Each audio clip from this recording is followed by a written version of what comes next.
Nah, tadi kan udah nih riba dain atau riba utang piutang yang tadi kebagi menjadi riba qard dan riba jahiliyah. Nah, yang sekarang adalah riba bai. Nah, riba bai juga ini tuh terbagi juga menjadi dua. Dan menurut gue ini bisa jadi hal yang baru untuk orang yang mungkin sebelumnya belum pernah tahu nih atau belum pernah belajar ekonomi syariah. Kalau riba ini juga bisa datang nggak cuma dari utang piutang tapi juga dari jual beli atau tukar menukar barang. Nah, riba bai ini atau riba tukar menukar atau jual beli ini, nah yang pertama itu namanya riba fadl. Gue yakin banyak yang baru pertama kali denger istilahnya riba fadl. Tapi riba fadl ini apa sih? Jadi riba fadl ini adalah tukar menukar antara barang sejenis dengan kadar atau takaran yang berbeda. Sedangkan barang yang dipertukarkan itu termasuk ke dalam jenis barang ribawi. Nah, ini juga pasti banyak yang belum tahu atau yang baru pertama kali denger nih mungkin barang ribawi itu apa. Nah, barang ribawi itu ada 6 jenis ya. Yang pertama tuh emas, perak, gandum, syair itu jenis gandum tapi kualitasnya lebih jelek, kurma dan garam. Atau kalau misalkan di zaman modern sekarang itu disamain kayak alat tukar dan bahan pokok, bahan makanan pokok. Jadi kayak beras dan sebagainya itu masih masuk ke dalam barang ribawi. Nah, sama kayak pengertiannya di mana terjadi tukar menukar barang yang kadarnya itu beda. Contohnya kayak gimana sih? Kayak misalkan lu nuker emas 10 gram emas Arab misalkan dengan 11 gram emas Jakarta. Nah, kan situ ada perbedaan 1 graman ya, 10 gram emas di Arab tadi ditukar sama 11 gram emas Jakarta. Nah, tambahannya kan ada tambahan tuh, ada perbedaan. Nah, tambahannya itu termasuknya riba. Atau misalkan contoh lainnya kayak tukar menukar kurma, misalkan jenis kurma Madinah ditukar sama kurma Tunisia misalkan. Gue yakin emang jenis riba ini nggak lebih sering atau nggak cukup familiar mungkin untuk keseharian kita, tapi ini itu sebenarnya masih banyak banget terjadi, terutama kayak misalkan di daerah-daerah kampung gini yang masih ada tukar menukarnya, itu biasanya tanpa disadari itu masih terjadi. Nah, tapi sampai sini paham lah ya. Jadi tukar menukar barang yang jenis emas dengan emas tapi nggak sama, atau tadi ada perak dengan perak, atau misalkan beras dengan beras, kurma dengan kurma, gandum dengan gandum, yang itu tuh ada perbedaan kadarnya gitu, takarannya beda yang ditukerinnya. Itu termasuknya riba fadl. Sebenarnya ini ada lagi sih kriterianya riba fadl tuh kayak gimana kondisinya, tapi nanti mungkin gua bahasnya di konten khusus lah.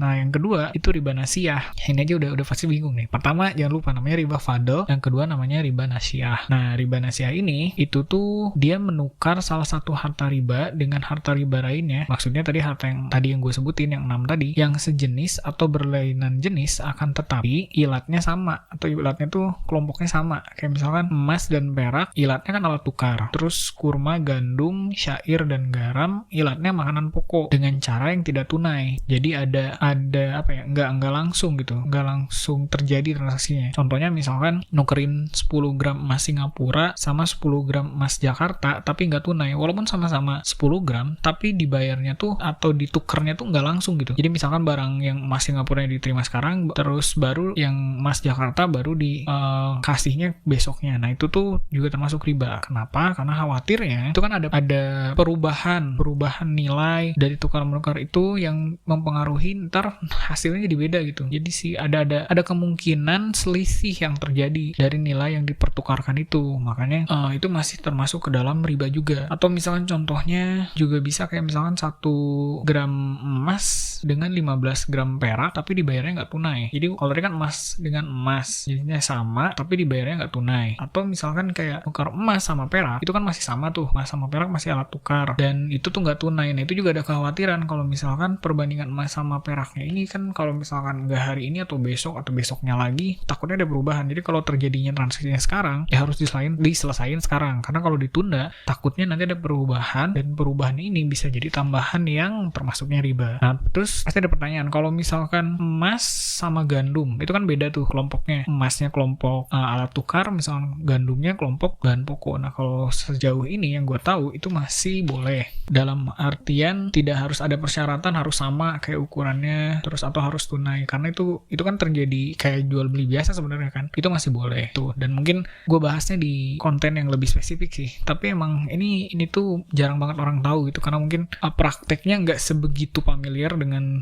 riba hutang piutang, riba jual beli ini atau riba tukar menukar ini, tapi memang ada dan perlu menurut gue untuk ketahuin. Jadi kita juga bisa lebih berhati-hati. Nah, ternyata sampai sini kita udah bahas nih banyak hal tentang dasar-dasar dari riba, mulai dari pengertiannya, terus dalilnya, terus tadi ada kaidah fikihnya juga, sama jenis-jenisnya secara umum, dimana sambil review mungkin tadi ada riba tuh hutang piutang, riba dain yang kebagi lagi jadi riba qard jahiliyah, terus ada riba dari jual beli atau tukar menukar barang yang dibagi jadi riba fadl dan riba nasiyah.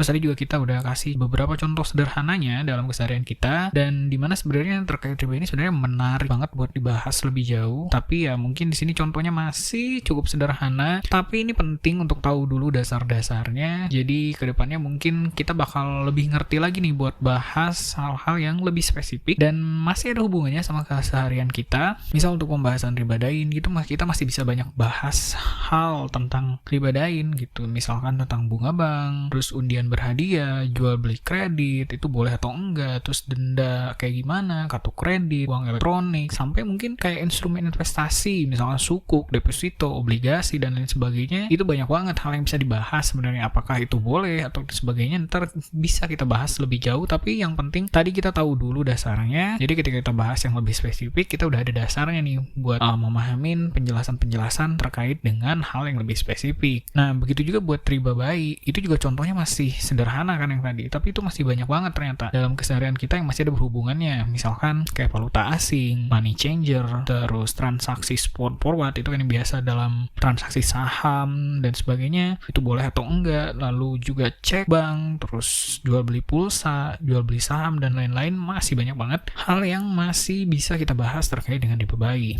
Jadi kita nanti bisa analisis bareng-bareng lah terkait dengan pendapat-pendapat ulama yang berkaitan dengan kenapa ini dilarang atau kenapa ini boleh, atau ada syarat-syaratnya kah, misalkan ini boleh atau dengan syaratnya seperti apa, nanti juga kita bisa bahas. Nah, itu harapan kedepannya kita bisa bahas lebih jauh lagi gitu. Tapi anyway, terima kasih banyak udah dengerin sampai sejauh ini. Gue berharap masukannya ke depan terkait dengan materi, lalu juga penyampaian, apakah udah cukup mudah untuk dipahami, dimengerti buat terutama orang-orang yang mungkin belum pernah belajar ekonomi syariah sebelumnya, lalu juga saran-saran ke depannya sehingga kita bisa sama-sama lebih baik lagi. Mungkin cukup sampai sini aja dulu. Mohon maaf jika masih banyak kekurangan dan salah-salah kata. Semoga kedepannya bisa lebih baik lagi, dan jika memang sinar ini bermanfaat, juga jangan lupa untuk berbagi sama teman-temannya atau siapapun, sehingga lebih banyak lagi orang yang bisa tahu dan mengenal ekonomi syariah lebih baik dan bermanfaat dalam sehari-hari. So, segitu aja dari gua. Akhirul kalam. Wassalamualaikum warahmatullahi wabarakatuh. Dadah.